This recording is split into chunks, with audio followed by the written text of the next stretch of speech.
Like, it's a new challenge around every corner. People don't understand how important relationships are.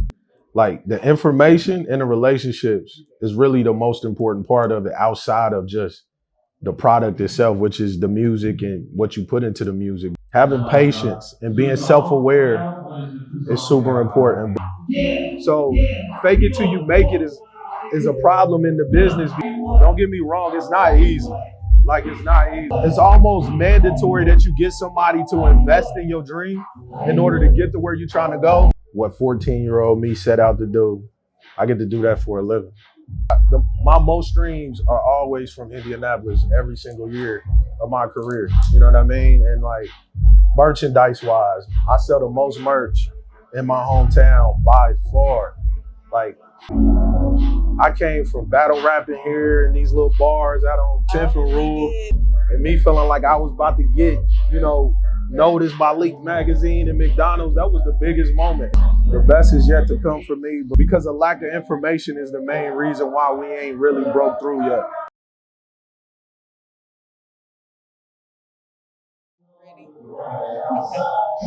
Welcome back to Midwest League Podcast. I'm Ladina and I'm here with Mr. Mark Battles. What's up? What's up? I'm happy to be here. How you doing? I'm good. I'm good. You know what I mean? Kind of all over the place right now. The hometown shows is everybody calling. Welcome home. Yeah. So the hometown shows are kind of spaced out. Yeah. Where you been? We just got back from London. We did London and Scotland, and then I went out to the Northwest and we did Washington State. So I'm in the middle of a tour right now though. So it ain't like I'm at the end of it or it's almost over. I still got a long way to go. How do you find yourself connecting with people from across the globe?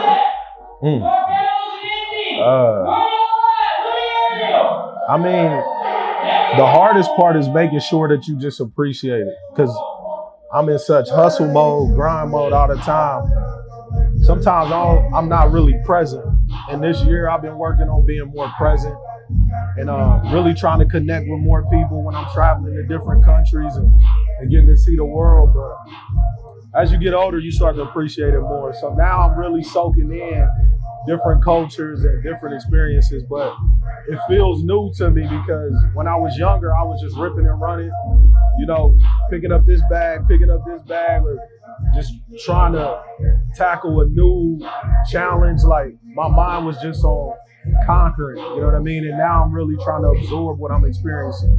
What would you tell young Mark now that you've experienced the things you've experienced and seen the sights that you've seen? The main thing I tell them is like, you in an imperfect business where 70% of the time what you plan don't go as planned.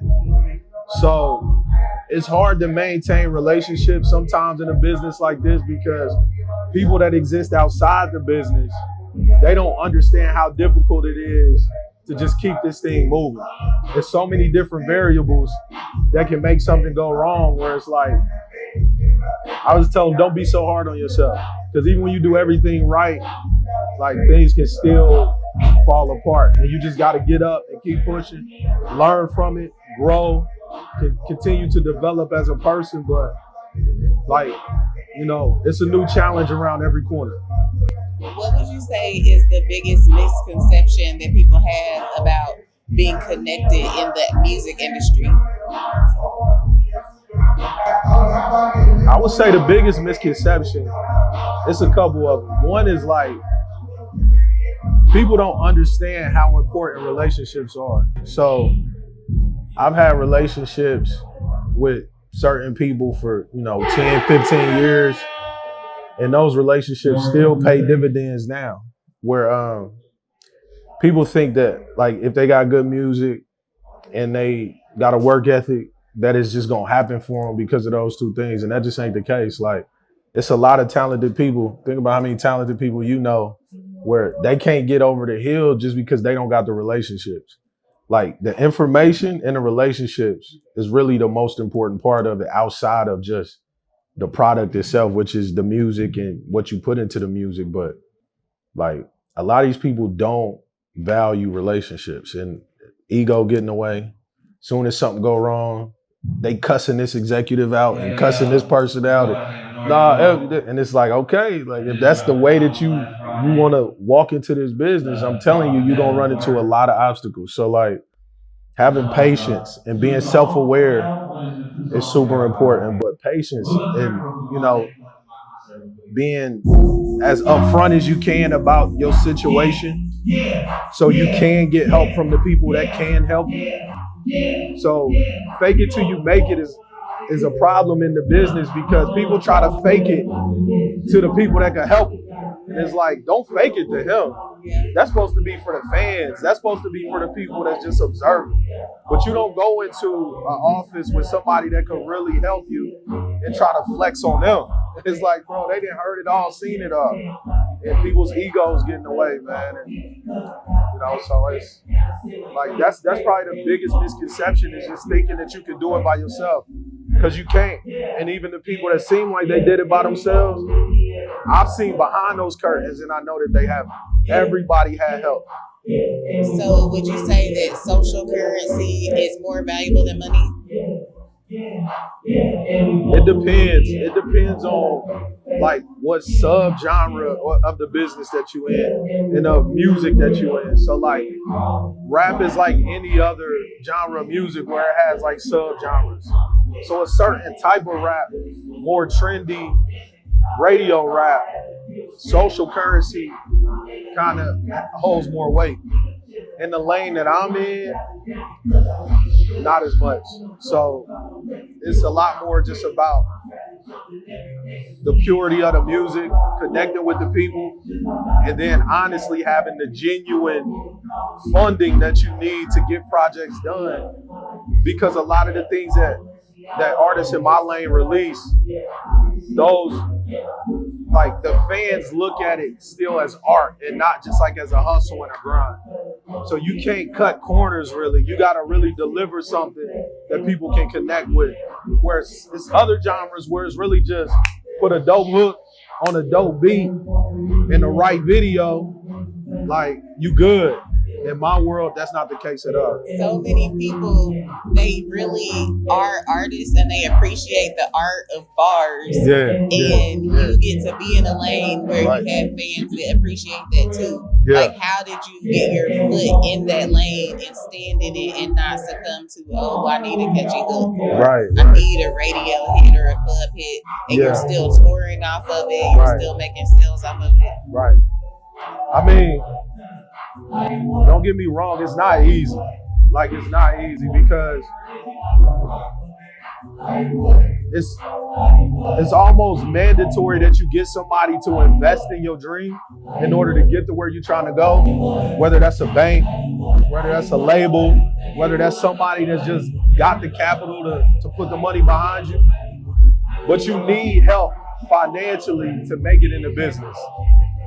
And the hardest part is like collaborating with somebody on a business standpoint who understands that you don't want to jeopardize who you are as an artist just for a quick buck.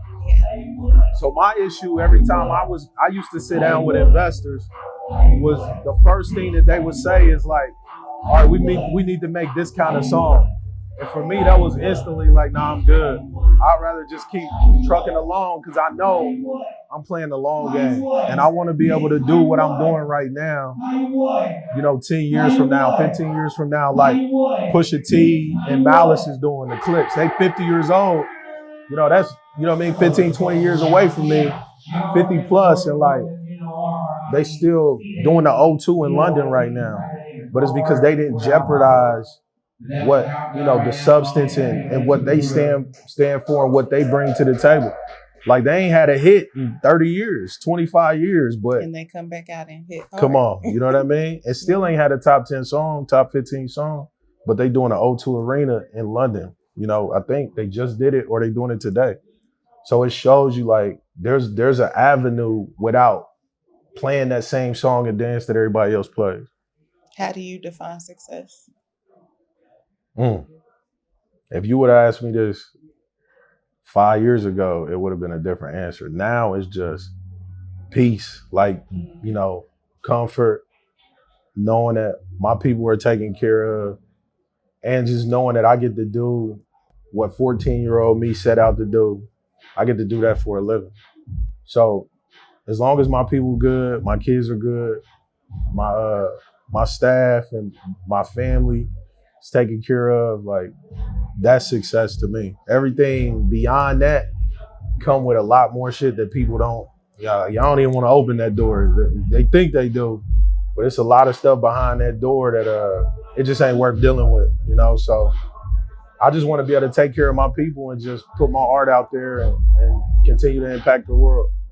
Do you feel like your hometown roots played a role in your success, from the relationships, the investments, the industry connections? Yeah. The crazy thing about it too is, like, because my fan base at home is a little different than like the people I grew up with. So, you know, I went to Pike and Manual and Howe. So I'm inner city. I done went to school with a lot of the people that are considered like more street artists, you know what I mean? And they remember me, and I was in the same neighborhoods, in the same classrooms, but my fan base is a little different. So people confuse that with like the city ain't behind me, and it's just not true. Like my most streams are always from Indianapolis every single year of my career, you know what I mean? And like merchandise wise, I sell the most merch in my hometown by far. Like anything that I try to put together from a strategy standpoint, my city is always included. And I always get a response that's like that I deserve. It's never too crazy. And I don't want it to be too crazy until I earn that. Until I'm Drake, I don't need it to be like that. But for what I done put out and the work that I done put in and the milestones that I've reached, I feel like the city be right there with me, man. So I love Indianapolis. I still got the 317 in my name. I want to do more. I want to help more. But you know, it's just a tricky business. So that's why I'm trying to collab with you and see what we can bring here. I talk to Coach about it every day. People get mad at him all the time saying he ain't doing enough and this and that. But until you get behind them doors, you don't realize how challenging this shit really is. And you know, it's like we had somebody saying you hard to get up. When you walked in here, you too hard to get a hold of. But my number's been the same for over a decade. I don't understand that. You know what I mean? It's like some things, it just is what it is. But no, I came from battle rapping here in these little bars out on 10th and Rule. The snack rap battle at McDonald's. Yeah, I was in high school. Yeah. That was like a dream come true for me too, because like, you know how we look at you, and like the fact that you was involved in that, and me feeling like I was about to get, you know, noticed by Leak Magazine and McDonald's. That was the biggest moment, and me winning that McDonald's competition is really what gave me the courage to fully go all in. I swear. After that, I was like, yeah, I can do it. I know I can do it. I was in a suit too, like a little 3-piece suit, getting busy, and you know what I mean, battle rapping. Yeah. I'm happy to hear that. So, what's next for you? That's always layered, you know what I mean? Because I always feel like my biggest move is right around the corner, just like every other artist. I feel like I got a lot of great things lined up. I feel like the best is yet to come for me, but my main focus right now is just like continuing to start being present. Like I said, like I just want to be present and really exist in the moments that I'm creating and that I'm a part of. You know, I got a lot of big features coming. I'm on a world tour right now. I'm doing Africa next year. But if I would have did that 5 years ago, I don't even think I would have appreciated it the way that I do now. So what's next for me is just continuing to be present and really enjoy the fruits of my labor while I'm still grinding and hustling. And then, you know, another one of my main goals is just finding a way to get some infrastructure here in the city, bring the industry to the city. I've been having conversations with Coach a lot. I've been having conversations with my team. I just got into a new partnership that I ain't really ready to announce yet, but like I got some real good backing behind me, a real important brand behind me as well. So like the sky's the limit, but you know, I'm gonna try my best to see if I can open up some doors like I've been trying to do, but just in a different way. You know, really connecting with the artist one-on-one now. I got Lil Billy on the show tonight, you know what I mean? And just stuff like that. Like, I feel like it's an opportunity there for us to really make a difference in 2026, but we gotta understand the way the business really works and what it takes to get into it. We got to educate the artists, educate the influencers, educate the podcasters, because a lack of information is the main reason why we ain't really broke through yet. Everybody think it's a whole bunch of nonsense that it really ain't. It's really just the knowledge. Like, y'all don't understand what it takes. And that's cool, but our egos can't get in the way and we play make-believe for another 10 years. Like, let's accept that we don't know. Let's bring in the people that can really give us the game. Embrace those people instead of pushing back and complaining about what they haven't done for us. Like, if they here now, let them be here now and embrace and accept the help so we can really build, you know, like an infrastructure here so we can start being the launching pad for a lot of artists. Well, thank you for taking the time to talk to us today. Come on, man. Come on, man. Wait, you said you're going on a world tour. Yeah, I'm on it right now. On a world tour. Yeah. You put Indianapolis in the middle. Come on. I'm gonna double back next year.